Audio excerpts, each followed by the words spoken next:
Franchement, j'ai mis du temps avant de trouver un système de création de contenu qui me convienne vraiment. Aujourd'hui, je te dévoile l'arrière du décor de ma création de contenu et je te montre exactement comment j'organise mon calendrier éditorial sur Notion. Cette vidéo, elle se découpe en deux parties. Je vais commencer par te présenter le système en lui-même et ensuite je te ferai une démo concrète où je vais créer un contenu devant toi. Si mon système de création de contenu te plaît, tu peux télécharger le template gratuitement avec le lien que tu trouveras dans la description.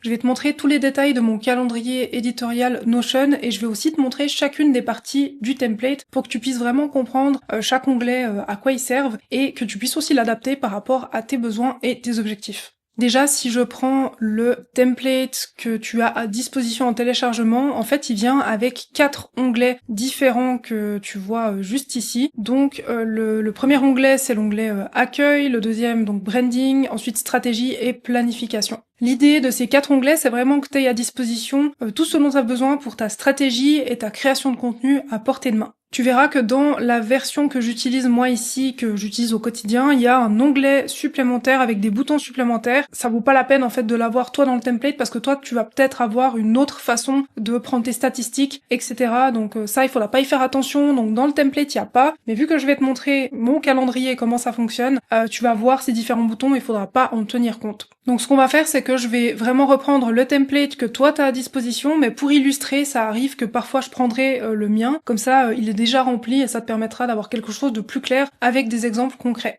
Typiquement, pour l'onglet accueil, on va regarder sur mon calendrier à moi ce que ça donne. Donc déjà, ce que tu peux voir, c'est que tu as sur la gauche des boutons d'action rapide. Tu peux créer facilement une nouvelle tâche, un nouveau post. Comme je disais ici, ça on va pas le prendre en compte. Donc nouvelle tâche, nouveau post, nouvelle tâche, en fait, c'est ce que tu vois ici, typiquement dans les tâches du jour. Moi, j'utilise ça en fait pour les tâches liées concrètement à ma création de contenu. Donc j'ai d'autres to-do list en fait à d'autres endroits pour d'autres sujets, mais pour tout ce qui est création de contenu, j'ai vraiment un dashboard dédié et donc ici bah voilà, tu peux si tu veux créer une nouvelle page là-dedans ou sinon tu peux créer une nouvelle tâche directement depuis ici. Ce qu'il faut savoir, c'est qu'en fait, cette page d'accueil que tu vois ici, l'idée c'est qu'elle regroupe vraiment tout ce qui est important en fait dans ton calendrier éditorial pour que tu puisses avoir rapidement un coup d'œil sur les choses les plus importantes. Tu peux voir aussi que sur la droite, il y a un centre de notification, donc ça c'est quelque chose qui te permet de savoir le jour J si tu as des posts à publier, si tu as des choses à faire et c'est intéressant d'avoir ça simplement parce que comme ça d'un coup d'œil, tu peux savoir ce que tu as à faire aujourd'hui. Personnellement, ce que j'utilise le plus sur cette page d'accueil, c'est vraiment la partie ici avec le calendrier éditorial, mais surtout la partie ici avec les process, puisque à chaque fois, quand j'ai un nouveau contenu à créer, je viens ici créer une nouvelle page dans pas commencer, et puis après je la fais aller sur la bonne colonne au fur et à mesure. Sur la partie du bas, il y a aussi une partie en fait avec ton plan marketing, donc si tu fais des lancements ou si tu as des actions marketing dans l'année ou des journées spécifiques dans ton business, tu peux les intégrer ici, ça te permet déjà sur la page d'accueil de savoir s'il y a quelque chose de spécial le mois en cours ou la semaine qui vient, et ça te permet du coup d'organiser tes contenus et de créer tes contenus en conséquence. Si je remonte, je t'ai pas montré, mais ici il y a aussi des liens rapides, donc tu as tout ce qui est navigation vraiment vers les pages que tu vois ici en haut, et en fait tu les as aussi ici à gauche, c'est simplement pour avoir une navigation qui est facilitée, et puis sur la partie du bas tu as aussi les liens rapides avec directement tes plateformes, la liste des contenus, la liste des tâches, etc. Donc c'est intéressant dans le sens où comme ça tu peux naviguer facilement, et le but encore une fois c'est que sur cette page d'accueil tu aies en un clin d'œil l'accès vers toutes les choses importantes pour ta création et la planification de tes contenus. T'inquiète pas, on va reprendre vraiment chacun des onglets. Donc si je viens dans le template qui est à ta disposition, ici bien sûr c'est vide, et comme je te disais ici il n'y a pas la partie sur la publicité, donc c'est un petit peu plus épuré, mais si je prends le premier onglet ici, branding,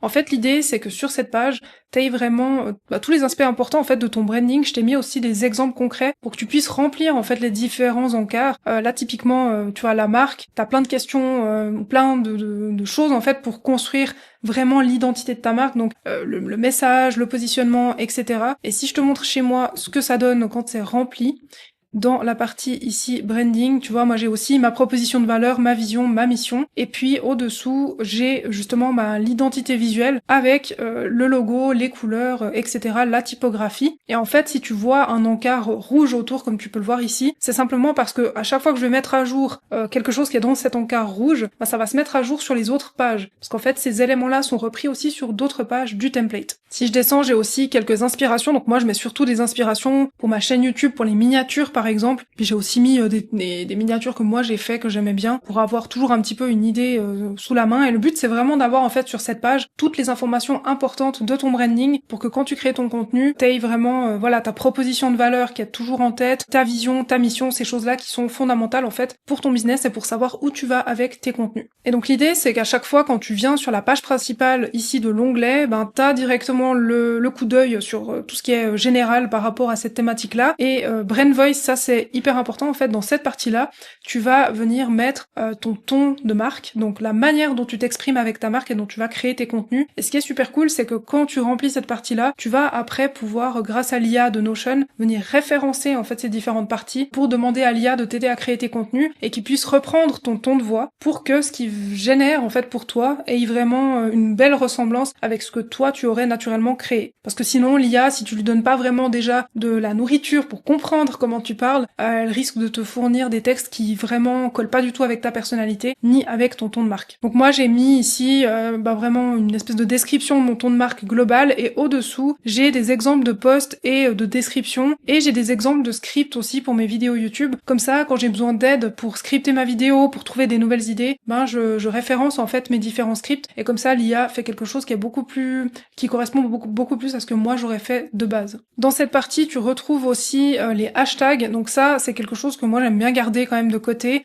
Comme ça après tu verras, je vais te montrer comment je crée un contenu, donc en l'occurrence on va faire ensemble une vidéo YouTube, mais là ça me permet en fait simplement de référencer mes différents mots-clés. Donc toi si t'es sur Instagram typiquement, ça peut être intéressant aussi de référencer tes mots-clés à un endroit pour ne pas les oublier et puis savoir que tu peux après les réutiliser dans tes contenus. Si je prends ensuite l'onglet stratégie, là l'objectif en fait, c'est vraiment de t'aider à définir et à garder tes objectifs en tête à chaque fois que tu crées du contenu. Donc ici, tu vas pouvoir noter tes objectifs. Si je te montre chez moi ce que ça donne un tout petit peu, moi j'ai ici, tu vois, 10 000 abonnés à la liste email, et 10 000 abonnés sur YouTube, c'est mes objectifs pour 2025 au niveau chiffres. Si tu as vu ma vidéo où je présente mon vision board pour 2025 et mes objectifs, tu sais que maintenant je me mets moins des objectifs avec des chiffres, mais plus avec le plan d'action en fait de ce que j'ai vraiment envie de faire au quotidien et qui m'aidera à atteindre mes objectifs. Mais là en l'occurrence, j'ai quand même mis les objectifs chiffrés puisque c'est plus une partie vraiment stratégique. J'ai aussi toute une partie avec le SWOT, donc là l'idée c'est de vraiment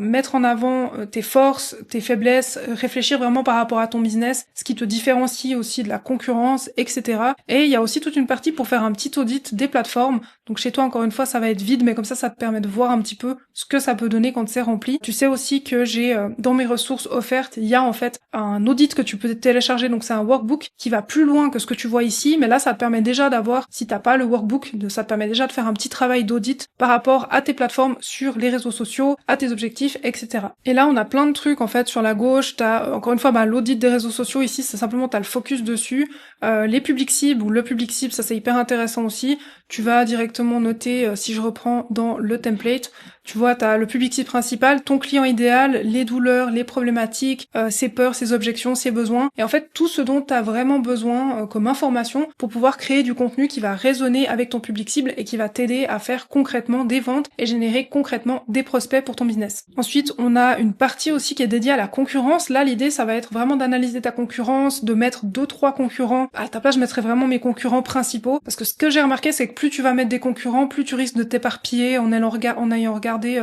X, qu'est-ce qu'il a fait, Y, elle a fait quoi, et en fait, à la fin, ça t'embrouille. Donc là, l'idée, c'est plutôt de garder tes 3 concurrents principaux. Ensuite, les objectifs, tu les retrouves aussi, bien sûr, ici. Et là, ça va être les piliers de contenu. Donc les piliers de contenu, c'est les thématiques en fait sur lesquelles tu vas te positionner avec tes contenus. Je t'ai mis des exemples à chaque fois pour t'expliquer. Par exemple, il faut un pilier pour positionner ton expertise. Donc c'est vraiment ta thématique principale. Typiquement, si tu veux faire du coaching en parentalité, ta thématique principale, ça va être la parentalité. Si tu fais du coaching en confiance en soi, ça va être la confiance en soi, etc. Donc c'est important d'avoir toujours une thématique expertise. Et derrière, il faut aussi avoir des thématiques pour créer de la connexion avec ton audience audience et aussi des thématiques qui te permettent d'aller toucher un public plus large et de faire vraiment un maximum de visibilité. Ça te permet en fait d'avoir cette stratégie de toujours renouveler ton audience avec de nouvelles personnes qui vont après pouvoir devenir tes clients. Et le truc, c'est que c'est important de varier et d'avoir pas seulement une thématique expertise, parce que si t'as qu'une thématique expertise, en fait, tu vas rameuter des gens dans ta communauté, mais derrière, c'est des gens qui sont déjà en fait au courant de ce qu'ils veulent, mais tu laisses de côté tous les gens qui pourraient découvrir justement ta thématique et qui pourraient après devenir clients. Donc il faut vraiment avoir entre 1 et 5 thématiques qui te permettent de toucher en même temps les gens qui ont déjà conscience de leurs problématiques, mais en même temps qui te permettent d'aller chercher des personnes nouvelles qui n'ont pas encore conscience forcément qu'elles ont un souci et qui ne connaissent pas encore tes produits, tes services et tes offres. Et ensuite, si je prends la partie planification, ça c'est une des parties les plus importantes. Je vais te montrer chez moi puisque c'est déjà rempli, ce sera plus intéressant.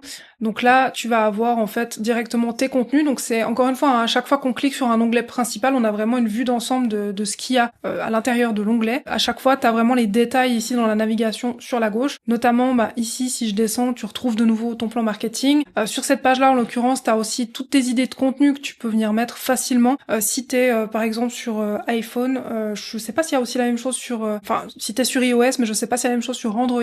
Je sais que tu peux créer des notes rapides avec Notion en créant un widget sur ton écran principal, sur ta page d'accueil. Donc voilà, ça c'est pratique en fait si tu veux facilement pouvoir rajouter des notes. Et l'idée c'est comme ça tu puisses avoir directement tes idées de contenu. Dès que t'as une idée, tu les notes et tu peux les stocker dans cette partie-là du template. Et c'est pratique comme ça, tu vas pouvoir venir piocher ici quand t'as pas d'idée de contenu. Si je remonte un tout petit peu, je vais te montrer vraiment chacune des parties. Donc là on a de nouveau les nouvelles tâches, les nouveaux posts. Donc pour créer une nouvelle tâche ou un nouveau post, c'est tout simple, t'as directement les boutons ici. Et sur la gauche, on a les plateformes. Donc moi ici, en fait, si tu veux, ce qu'il faut faire là, c'est simplement référencer les plateformes sur lesquelles tu as envie de créer du contenu. Et pour chacune, tu vas vraiment venir noter toutes les informations, en fait, les personnes que tu cibles, combien de fois par semaine tu aimerais publier, toutes ces choses-là qui sont importantes en fait en termes de stratégie. J'ai aussi fait en sorte que sur les plateformes, tu puisses aussi directement voir les contenus qui sont prévus et les posts de la semaine et de nouveau ton calendrier avec les posts qui sont dédiés vraiment pour la plateforme dont il est question. Et bien sûr, l'objectif de cette partie planification, c'est vraiment de t'aider à créer, planifier et organiser tes contenus. Et tout ce qui est là-dedans, en fait, c'est fait pour ça, donc pour t'aider à faire ça.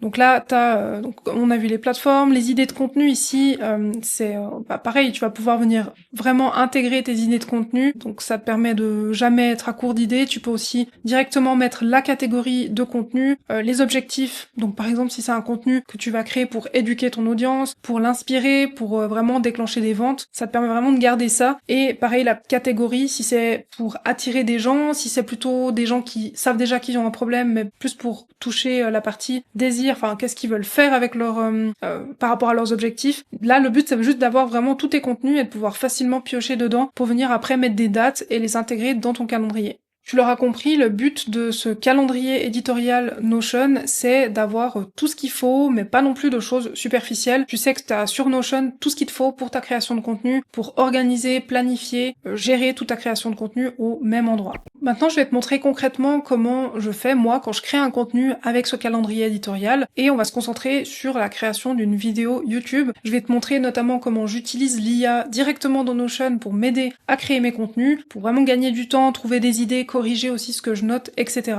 Il faut savoir que j'utilise la version de Notion avec l'IA j'ai pris un abonnement en fait pour l'IA et donc j'ai la version payante de Notion, mais je sais qu'avec l'IA de Notion, t'as un nombre de requêtes chaque mois que tu peux utiliser, donc même si t'as la version gratuite, moi au début j'utilisais ça allait très bien, c'est juste que maintenant j'ai décidé d'enlever mon abonnement à ChatGPT pour vraiment tout mettre sur Notion, parce qu'en fait j'utilise surtout ChatGPT pour la création de contenu, pour le copywriting, créer des nouvelles offres, etc. Et ça c'est des choses que je fais sur Notion. Mais si toi tu utilises ChatGPT à côté ou si tu utilises la version de Notion qui est gratuite, t'as quand même un nombre de requêtes qui est incluse même dans la version gratuite. Donc quand je veux créer un nouveau contenu, ce que je fais généralement, c'est que je viens ici sur Nouvelle page et si je clique ici, c'est pour te montrer particulièrement ce que j'ai préparé. En fait, ce que j'ai fait, c'est que pour chaque type de contenu que je crée, j'ai fait un template dédié. Donc là, pour les vidéos YouTube, il y a un template pour mes carousels, pour les newsletters, pour les posts et pour les reels. Donc voilà, chacun a vraiment son template dédié. Donc si je te montre les templates en question,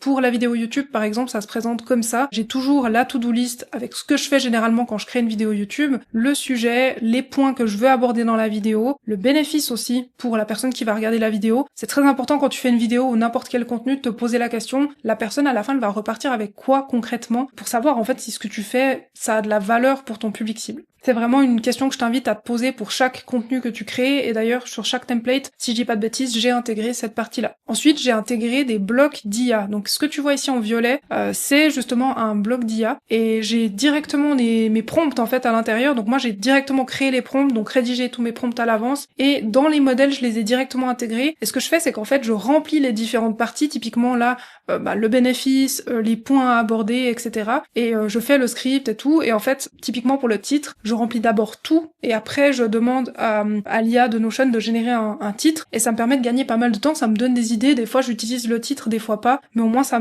peut me donner des idées et je pars pas d'une page blanche. Pareil pour la miniature ici, en dessous, généralement quand j'ai fini le script, je demande à l'IA de Notion de créer une miniature, ou plutôt de me donner des idées pour créer moi une miniature après dans Canva. Pour le script, j'utilise aussi un bloc directement avec l'IA, et en fait, je te parlais avant de à quel point c'était important de référencer tes contenus dans la partie du template qui contient ton ton de marque, donc la partie brand voice. À l'intérieur, il faut que tu mettes vraiment des exemples de tes contenus, comme ça après quand tu crées des prompts, en fait, tu peux venir les référencer directement avec la commande @. En fait, si tu fais le arrobase, après tu peux venir chercher dans tes documents Notion, dans tes pages Notion, directement du contenu ou des choses que tu vas référencer pour le prompt et pour expliquer à l'IA concrètement ce que tu attends. Et puis si je prends en dessous, pareil, j'ai directement un bloc d'IA pour m'aider à générer la description. Et pour chaque vidéo, je mets aussi une idée de call to action. C'est important pour moi que chaque contenu contienne un appel à l'action. Parce que moi, si je crée du contenu, je suis entrepreneuse. Toi, si tu regardes cette vidéo, c'est certainement ton cas aussi. Donc on n'est pas là pour être forcément influenceur ou autre, mais on est là pour apporter de la valeur. Et vu qu'on a une entreprise, on est là pour trouver des clients aussi. Donc la création de contenu, le but c'est de générer des prospects. Et c'est important de faire en sorte que dans chaque vidéo, chaque contenu que tu crées, tu mettes en avant un lead magnet ou quelque chose où la personne qui est intéressée peut te laisser son email pour que toi après derrière tu puisses, disons, lui envoyer des mails, ta newsletter, discuter avec, etc. Et ce que j'ai fait aussi, c'est que pour les vidéos, à chaque fois, j'ai une partie au-dessous qui m'aide à trouver des idées de contenu court à l'intérieur de mon script. Et comme ça, ce qui est bien, si t'as regardé ma vidéo, je sais pas si elle a déjà sorti d'ailleurs, la vidéo où je parle du fait qu'en fait j'ai quitté Instagram pour vraiment me concentrer sur YouTube. Maintenant, en fait, j'utilise toujours Instagram, mais je fais plus de stratégie de contenu dédiée. J'utilise vraiment ma vidéo YouTube, le contenu long, pour faire des contenus courts. Donc pour moi, c'est important de partir du script de contenu long pour extraire des idées de contenu court. Et donc j'ai fait un prompt exprès pour ça, qui est directement dans le template. Donc ça, c'est pour les vidéos YouTube. Si je te montre avec un autre type de contenu, ici, si je prends de nouveau ma nouvelle page, si je prends par exemple le carrousel, pareil, là je vais avoir vraiment le workflow, l'objectif du carrousel, le script, donc chaque page sur chaque slide ce que j'ai envie de dire. Là je demande aussi à l'IA de m'aider à trouver une idée. Donc là en fait ce que je fais c'est que je lui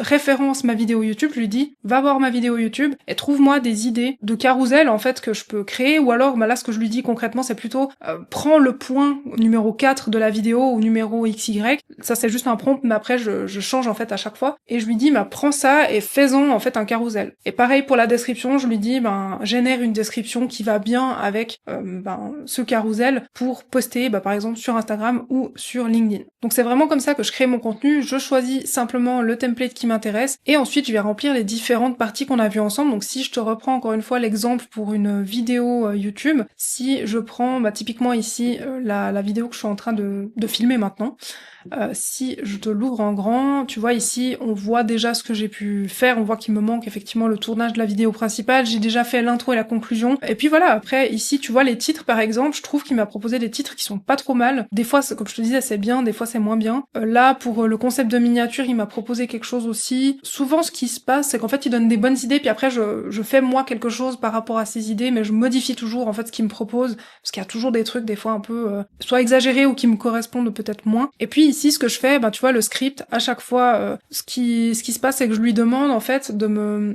générer l'outline, et après une fois qu'il m'a généré une outline, je vais lui demander de m'aider en fait à rédiger les différentes parties séparées. Je vais te montrer un exemple concret avec une autre vidéo qui est pas celle-là, qui est pas déjà remplie. Donc si je viens par exemple ici prendre cette vidéo là et puis que je l'agrandis, Là, c'est juste pour te montrer ce que ça peut donner. Là, ce que je vais faire, c'est remplir en fait les points à aborder pour te montrer après comment est fait l'outline et comment du coup je génère le texte derrière du script de la vidéo. Donc là, j'ai fait un exemple tout simple où j'ai mis les points principaux à aborder dans la vidéo. Je vais juste relire ici, trouver une idée de produit digital rentable. Ça va être plutôt les produits digitaux les plus rentables en 2025. Et puis si je descends ici maintenant, je vais pouvoir lui demander effectivement de me faire ici une outline. Donc on va cliquer et on va voir ce qu'il va nous générer.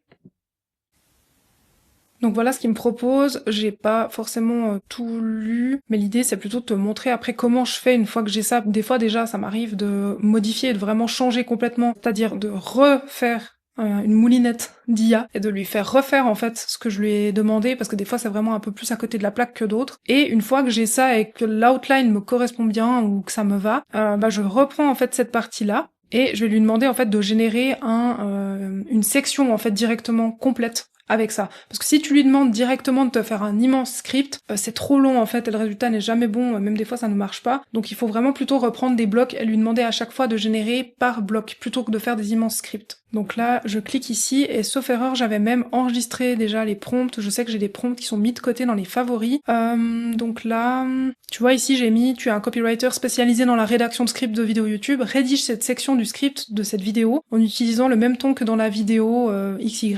Donc voilà, là je lui référence vraiment un autre script de vidéo que j'ai déjà rédigé pour qu'il sache comment je m'exprime et qu'il puisse s'adapter. Et là si je clique, on va voir ce qu'il va nous donner. Là, il m'a proposé quelque chose, on va voir si on aime ou pas. Je vais mettre accepter juste pour lire en fait ce qu'il m'a dit. Donc là, je peux enlever le bullet point.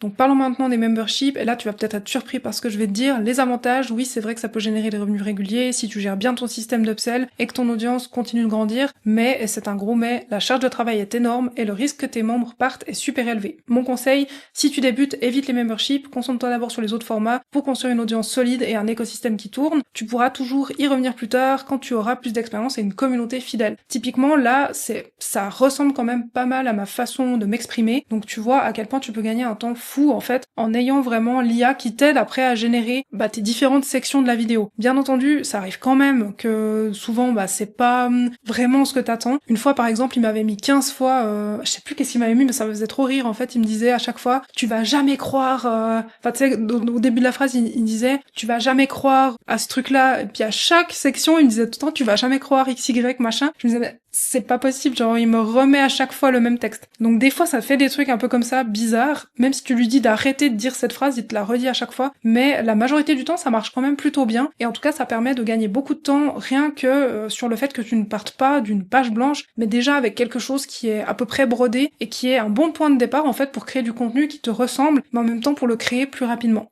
Aujourd'hui, ce qu'il faut comprendre par rapport à la création de contenu, c'est que ça suffit plus de juste donner, par exemple, 5 astuces pour X, comment faire Y. Ce que l'IA ne peut pas faire, c'est partager des expériences de vie, des leçons, des choses comme ça. Ça, c'est du contenu qui est du contenu original qui ne peut pas être copié, puisque personne ne peut copier tes expériences de vie exactement comment toi tu les as vécues. Et donc, tout le contenu que tu vas créer autour de toi, ce que tu as à partager, que les gens ne peuvent pas copier, justement, c'est ça qui va te permettre, en fait, de te différencier de ta concurrence. Donc oui, c'est bien d'avoir des listes, d'avoir des contenus avec des astuces et des choses comme ça, mais plus tu vas pouvoir rajouter des conseils personnalisés ou des choses que toi t'as vécues, plus tu vas pouvoir te démarquer justement de la concurrence. C'est comme ça que je crée mes contenus et si je descends ensuite ici, on va lui demander de générer une description, on va voir ce qu'il va nous donner. Il met pas mal d'emojis, j'en utilise aussi pas mal mais là il y en a peut-être un peu trop. Il y a des choses que j'utilise pas, hein. Par exemple des fois à la fin, pour la description YouTube, il me met des mots-clés, enfin il me met des hashtags. Des fois j'utilise pas forcément et puis là aussi en général je transforme ça pour faire vraiment plutôt un bloc de texte. Et si je reprends ici des idées de contenu court,